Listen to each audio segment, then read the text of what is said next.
So Bigsound's rolling around again this year and, despite of COVID, in spite of COVID, it's happening.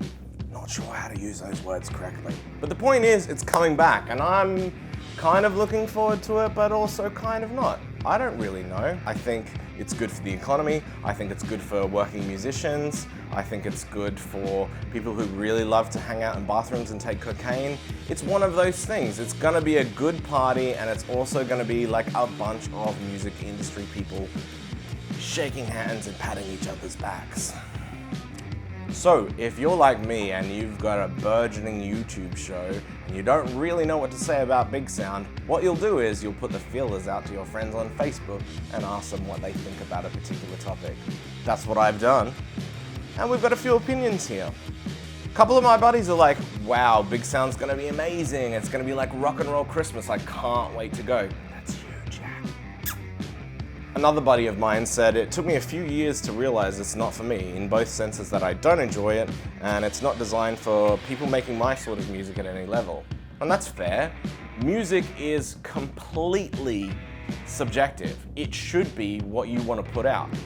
And it should be, not pandering to whatever's popular at the time. And something like this, where it's a conference purely designed for people to kind of get record label contacts, PR contacts, representation, sync, all that sort of thing, that's not always for everyone, and it's not always for every type of music. And the only way that you get that is going to these particular conferences, in my opinion.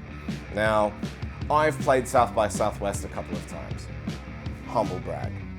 And it was a really good time. I also found that playing some of the unofficial showcases was some of the best times ever, because there's not really a lot of difference between the unofficial showcases and the official showcases. So having said that, I haven't really heard any rumblings of any unofficial showcases coming up, and that's probably because it was announced today or yesterday. Shane did the thing. And we don't really know if it's gonna happen or not. It could be shut down. There could be somebody from Victoria bringing coronavirus into our state. And that would really put a spanner in the works.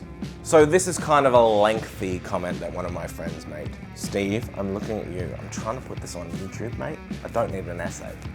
It would be really good to see it do two things well. Showcase new artists and it be a music festival. They already do the lectures and speaker side of things pretty well. Let's see where he's going with this. The up-and-coming artist side needs a big improvement. I understand that you can't have any band that applies playing. That's a really good point. And I don't want to be mean about it, but of course you don't want any old band that applies playing, because then you'll be just stuck with a bunch of shit bands. And how do I know? I used to play in bands, and now look at me. I'm yelling at a camera on YouTube. It shows you how successful I was. Another friend of mine says that, he's been a manager of a bunch of different bands and he's had some opportunities to be on panels and to be able to share his knowledge with, burgeoning artists that want to be part of the musical landscape in Brisbane, subsequently also around Australia, and then hopefully the world. And he said he really enjoyed the fact that he could sit there, impart some knowledge, have chats with people after the panels and have a good time. And that's a positive, because up-and-coming musicians need some education. They need to know what to do and what not to do. They need to know about social media and posting all the time, and whether it's a good idea to print 700 copies of CDs. It's not a good idea. I've got a box of them here. But he's just imparting that knowledge to people, and that's good, because how are you gonna know unless you have stuff like these panels coming up? Another good friend of mine who runs an independent record label said he thought it was a really good chance for him to meet up-and-coming talent.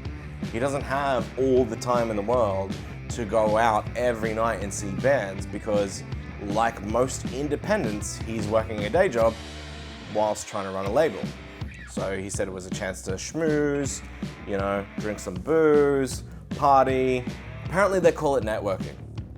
So the last comment that I've received is from a really good friend of mine, Wolf Peterson, who happened to help me make the music for this show. The stuff in the background? Look him up, he's pretty good. But he said, is it a great party? Tick. Are there drugs in the bathrooms? Tick. Is there backslapping? Tick. Are there hundreds of hopeful musos paying $400 to $600 per ticket just to meet the right person? Tick. Industry peeps in town actually interested in talking to hundreds with stars in their eyes? No. They're here to party, backslap, and do some drugs in the bathroom.